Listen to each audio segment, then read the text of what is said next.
Cordial bienvenida a nuestra charla del día de hoy, que vamos a hablar sobre lo que es introducción a la virología. Para empezar, les damos la bienvenida. Gracias por estar pendientes siempre de nuestra jornada semanal que hacemos. Este es un tema que ya nos habían solicitado sobre lo que son los virus, conceptos generales, más que todo una introducción a comprender un poco sobre lo que son los virus. Les invitamos a que se suscriban a nuestro canal. También pueden dejar su comentario si tienen algún tema de interés que les gustaría que compartamos, o si alguno de ustedes está interesado en compartir un tema con nosotros en una jornada, bueno, los pueden contactar. En la descripción del video voy a dejar más información sobre lo que es los virus, también los enlaces de nuestras redes sociales donde nos pueden seguir. Vamos a dar inicio entonces. Para empezar, quiero dar una breve introducción sobre lo que es la virología clínica. La virología es una rama de lo que es la microbiología. Dentro de la virología está la virología básica, virología clínica y la virología ambiental. Nosotros nos centramos en lo que es la virología clínica, que es nuestro perfil. Entonces vamos a lograr la participación activa del alumno en su propio aprendizaje. Esto es parte de los objetivos de esta clase: desarrollar un espíritu crítico y capacidad de análisis. También buscamos como objetivo en esta jornada promover en los estudiantes interés, trabajo, participación y compromiso en cuanto a la promoción de salud. También estimular las buenas prácticas en salud, proporcionar pautas para atender las complejas interacciones del hombre con los virus y el ecosistema. Esto es parte de los objetivos generales que estamos llevando en esta jornada.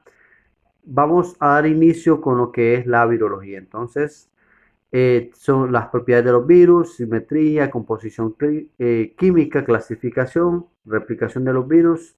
Eso es parte de lo que vamos a estar viendo. Un antiguo problema en la patología de los seres vivos, y es que, bueno, la virología, igual que la microbiología, viene siendo tanto estudiada y desconocida en la historia, porque se tenía ciertos mitos sobre lo que eran ciertas enfermedades. Entonces, en Egipto, hace 1500 años antes de Cristo, eh, había una deformidad característica de la infección por lo que es la poliovirus en la dinastía 13. Seguido de eso, también en las momias de Ramsés en el siglo 7 antes de Cristo habían marcas indicativas de lo que era la viruela, que estos virus son muy antiguos. Y también, bueno, habían otros, tanto en Arabia Saudita, en Egipto, que se le atribuían o se atribuyen hoy en día a enfermedades de origen viral. Pero para empezar, tenemos que nosotros definir el concepto de virus. ¿Qué es un virus? Bueno, el virus proviene del latín veneno, veneno filtrable. En 1930 es donde empezaron lo que fueron los estudios sobre lo que son más específicos de los virus. En 1940 hubieron cultivos celulares. Ya para 1948 Sayer y Ender y dieron los primeros cultivos virales, ya lo que son resultados. Un virus es un trozo de ácido nucleico rodeado de malas noticias.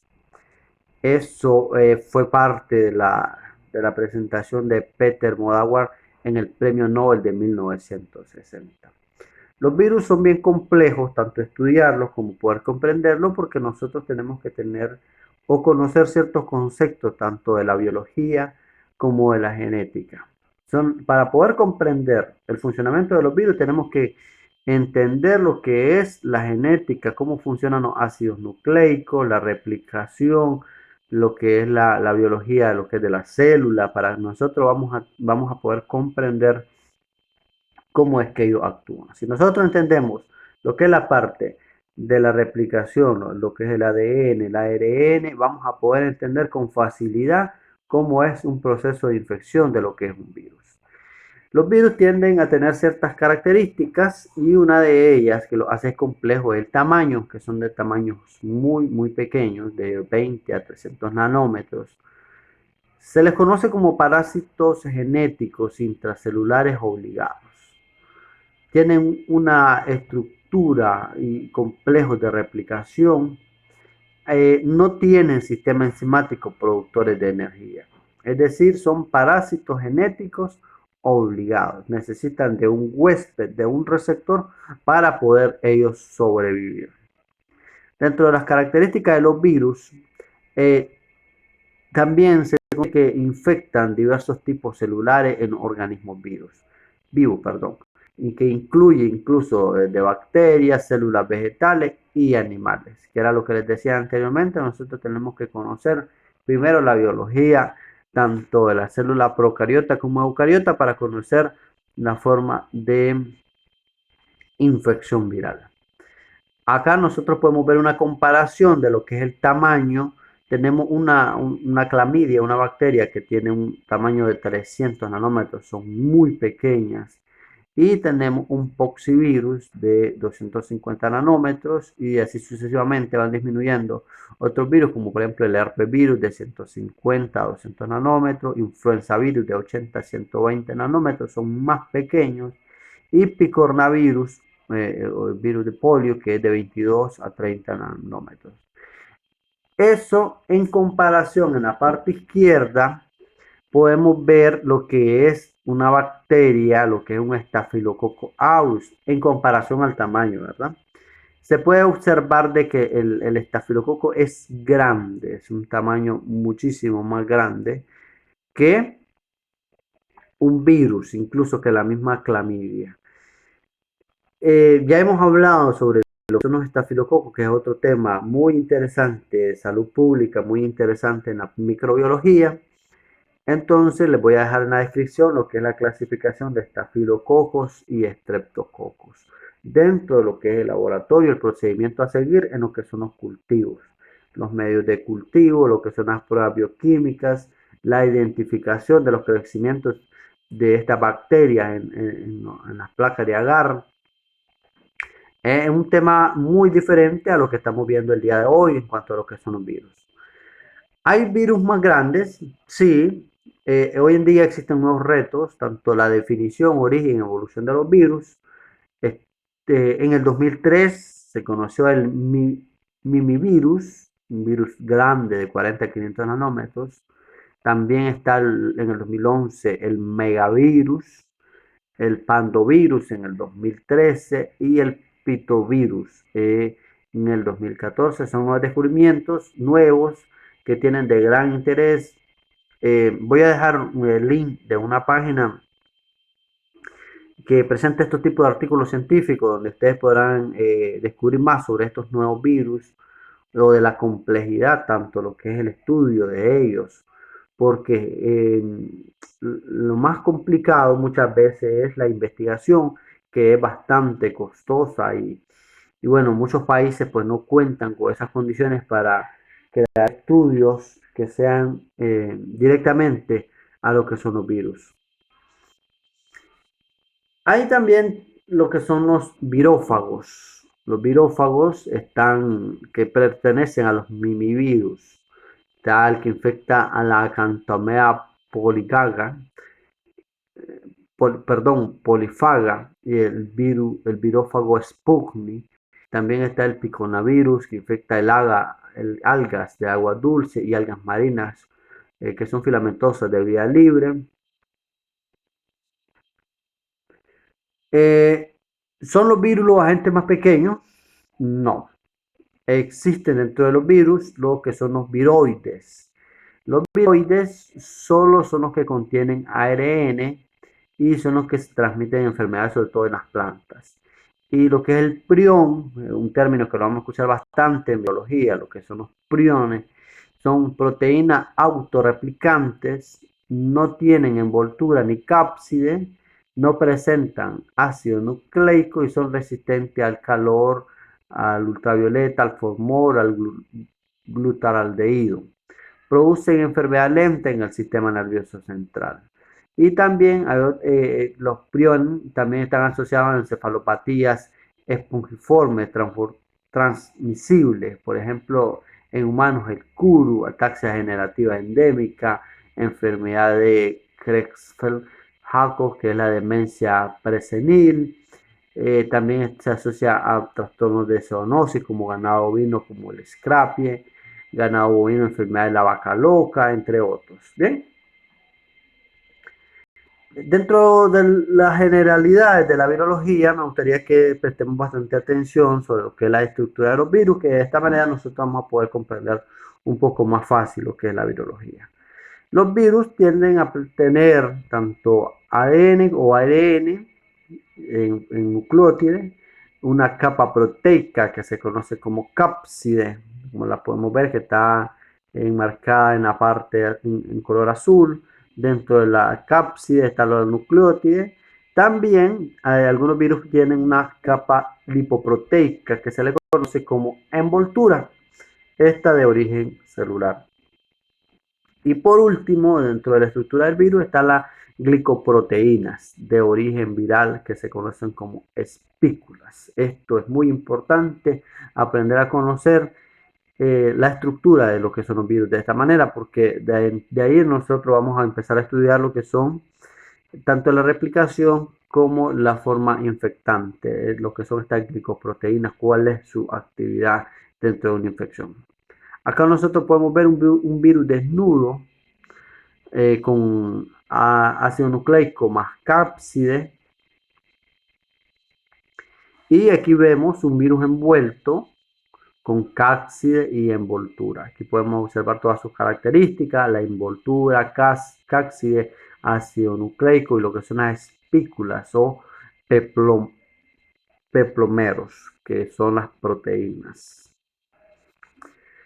Dentro de la morfología, dentro de la cápside se encuentran las unidades proteicas que se conocen como capsómeros.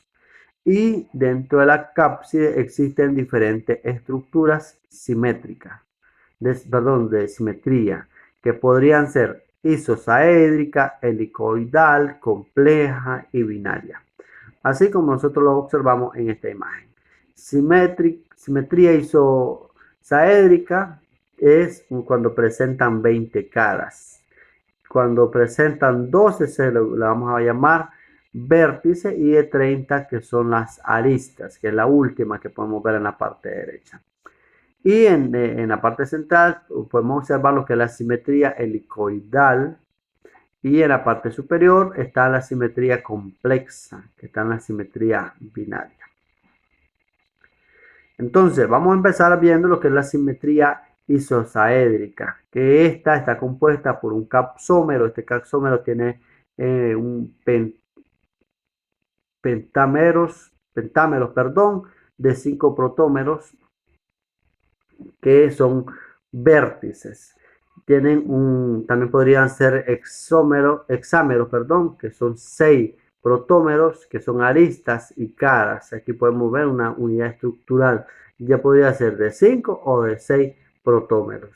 Una isometría isoaédrica, como la podemos observar en la parte donde dice ejes de simetría, que 5 se unen a vértices opuestos, 3 se unen a los centros de las dos caras triangulares opuestos, y 2 que son los centros de dos aristas laterales opuestas. Aquí nosotros observamos un capsómero formado por un polipéptido de la misma clase, que son homopolímeros o de diferentes, cuando se conocen como heteropolímeros. La forma similar a un tubo es la forma más característica de una simetría helicoidal, también donde presenta lo que son los ácidos nucleicos asociados al capsómero, y el tamaño condiciona el tamaño del ácido nucleico.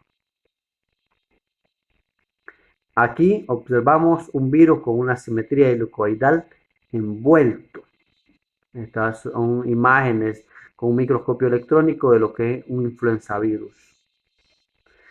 Dentro de las morfologías virales, aquí está de una manera en esta imagen, aquí están todas las características que les estaba explicando anteriormente, los que son los poxivirus, paramyxoxovirus, el herpesvirus, adenovirus, fago, rhabdovirus, retrovirus y picornavirus. No existen virus animales helicoidales desnudos, es decir, todos estos tienden a presentar cápside o una cubierta que es la que va a llegar a proteger. La función de la cápside es muy importante dentro de los virus, ya que ella es la encargada de que protegen el genoma de las nucleasas, enzimas celulares y su desecación. Permite la unión de los virus a los receptores, en este caso de las células anfitrionas, que son determinantes del tropismo. Tienen una antigenicidad que inducen a una respuesta inmune por parte del hospedador y son blancos del sistema inmune en la respuesta humoral y celular. Es decir, el sistema inmune va a reaccionar directamente a lo que es la cápside. Ahora, si nos hacemos la idea que ya observamos lo que es una cápside, ahora vamos a hablar sobre lo que es la envoltura, que es, la que está, la misma que la que está la cápside. La naturaleza tiene una naturaleza lipoproteica que es sensible al éter, al cloroformo, a sales biliares y a detergentes. Y lo que le decía en un principio, lo que son las proteínas virales, que son muy importantes que nosotros las conozcamos porque las vamos a clasificar en estructurales y no estructurales. Estructurales cuando son superficiales e internas y no estructurales cuando son enzimas, proteasas, polimerasas. Tienden a tener otras funciones como es modular respuesta inmune y diferenciar, nos ayudan a diferenciar dentro de grupos y serotipos dentro de lo que es la investigación. Aquí nosotros podemos ver genomas virales, tanto de DNA como RNA, donde podrían ser, cuando es DNA, tienen cadena simple, cadena doble y también circular. Mientras que lo que son los virus, genomas virales de RNA solamente presentan cadena simple, segmentado y la cadena doble segmentada. Son muy diferentes en esta parte. Aquí nosotros podemos ver algunos ejemplos de lo que son virus ADN, por ejemplo, el Parvoviridae, Polymyxoviridae, Adenoviridae, Epanaviridae y Poxviriridae. En cambio, lo que son los ARN están en lo que es, por ejemplo, el Togaviridae, Flaviviridae, Reoviridae, Bunjaviridae, son nombres bien complejos. El Coronaviridae, que es lo que nosotros hablamos hoy en día bastante, lo que son los virus de origen respiratorio, Parixoviridae, Arineviridae, entre otros. Hay algo muy importante que llega a debilitar a los virus. No crean que cuando hablamos de virus es que imaginamos algo complejo que no tiene cura o que muchas veces son los microorganismos más letales que podemos tener. Y bueno, también ellos tienen ciertos efectos agentes químicos que ayudan a su deterioro. Por ejemplo, los virus desnudos son más estables en ambiente que en virus envueltos. A temperaturas mayores, este es un dato muy importante, a temperaturas mayores son sensibles al calor. Los virus libres, segundos a 60 grados, minutos a 37, hasta 4 días, y bueno, dentro de lo que es su supervivencia. Y ellos pueden sobrevivir en pH medio iónico, se conservan mejor en medio isotónico y pH fisiológico de 7.2 a 7.4. Algunos pueden soportar pH extremos, por ejemplo los enterovirus. No todos, pero algunos sí tienden a tener esa característica. Otros efectos de agentes físicos químicos que son, por ejemplo, las radiaciones ultravioletas, las radiaciones ionizantes, las alteraciones irreversibles en el genoma, solventes de lípidos, virus envueltos que se inactivan con éter, cloroformo, sales biliares, detergentes, aniónicos. Tenemos el ejemplo del virus del dengue, del zika, de la influenza, el rabia, el hantavirus y lo que es el virus de la hepatitis B sobre todo.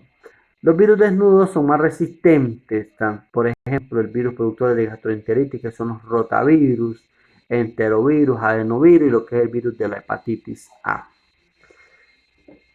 Esto lo deberíamos de haber visto desde un inicio, pero bueno, hablando de la nomenclatura, es muy importante la clasificación dentro de lo que son las enfermedades asociadas, por ejemplo, el polio, rabia, el tipo de enfermedad que es lo que lo causa, es en caso de la hepatitis, en citopatología que causa el citomegalovirus. De esta manera nosotros vamos a hacer una nomenclatura viral. el sitio de aislamiento, por ejemplo, adenovirus, rinovirus, lugares geográficos o personas, virus que afectan directamente, que son causantes de enfermedades causadas por el virus del Zika, por el Epstein-Barr, y algo otras nomenclaturas que son las características bioquímicas. Aquí está la nomenclatura de los virus, la clasificación. Los virus no pertenecen a ningún dominio. Aquí tenemos los tres dominios que son bacteria, archaea y lo que es eucariota. Y bueno, dentro de los dominios están los reinos, están los filos de división, las clases, la orden, familia, género y especie, que esto nosotros lo hemos visto en microbiología.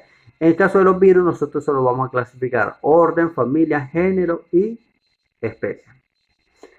Por ejemplo, el Comité Internacional de Taxonomía Viral desde 1966 lo ha descrito de esta manera. El orden virales, por ejemplo, el mononegavirales, la familia Viridae, por ejemplo, el Paramyxoviridae, la subfamilia, que por ejemplo sería el Pneumoviridae del género del virus Pneumovirus, y la especie del virus, que sería Human Respiratory Sensitive Virus. Esto es de la forma de la clasificación en cuanto lo han hecho lo que es el ICTV. Esto es igual siempre dentro de su clasificación. Aquí está más detallado, que como les decía ya lo hemos visto en otras clases.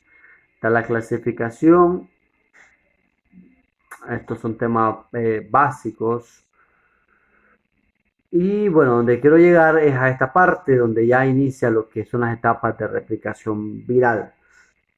Por ejemplo, existe un proceso que se conoce como absorción, que es cuando las proteínas superficiales del virus con receptores celulares. Penetración a través de la membrana plasmática, un proceso que puede ser fusión o endocitosis. Existe el otro proceso que se conoce como descapsidación, que es la liberación de los ácidos nucleicos, de la nucleópside, de la nucleocápside. Eclipse, que no se observa viriones en el interior de lo que son las células. Hay un concepto de latencia que incluye eclipse, que es la biosíntesis de ácido nucleico y proteínas virales. Está la maduración, que es el ensamblaje de proteínas a la cápside, y la liberación, que es la lisis o brotaciones por la membrana celular o nuclear o retículo endoplásmico. Aquí nosotros podemos ver un ejemplo de lo que es la penetración, donde existe el proceso de tanto de translocación, que es la unión, y el proceso de endocitosis dentro de lo que es el citoplasma para hacer la liberación de lo que son los ácidos nucleicos. Dentro de la penetración va a existir el proceso de fusión, que solo en virus envueltos a nivel de membrana entran por proceso por endocitosis de virus envueltos, como lo podemos ver en la parte inferior, donde ya liberan lo que son los ácidos nucleicos. Aquí nosotros miramos lo que es el ciclo viral hasta lo que es desde la absorción, penetración, desnudación, donde liberan lo que es la cápside, donde solo queda el material genético. Este proceso se le conoce como replicación. Dentro de este virus se va a unir al huésped y va a utilizar las mismas funciones celulares como que si fueran parte de la célula. Y es donde existe un proceso de replicación, una transcripción y traducción. Por último, el ciclo viral inicia cuando hay un ensamblado, que ya es lo que se conoce como maduración, y existe una liberación donde hay una gran cantidad de réplica viral, donde ellos solo utilizan la célula para hacer este proceso. Es decir, son, como lo dije desde un principio, parásitos obligados. Van a necesitar un anfitrión para cumplir todo este proceso que estamos viendo en esta imagen. El cuerpo humano alberga vastas comunidades microbianas, denominadas microbiomas, que anteriormente nosotros le conocíamos como flora microbiana, si no me equivoco, o bien más recuerdo. Hoy en día se le conoce como microbioma, menos conocido en el hecho que el cuerpo humano también alberga una gran cantidad de virus diferentes, denominados colectivamente viroma. Por si pensábamos de que estábamos solos, pues no.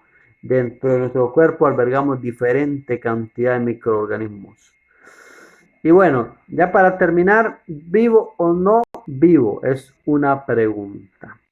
¿Qué dicen ustedes? Dejen su comentario. Les invito a que se suscriban a nuestro canal. Muchas gracias.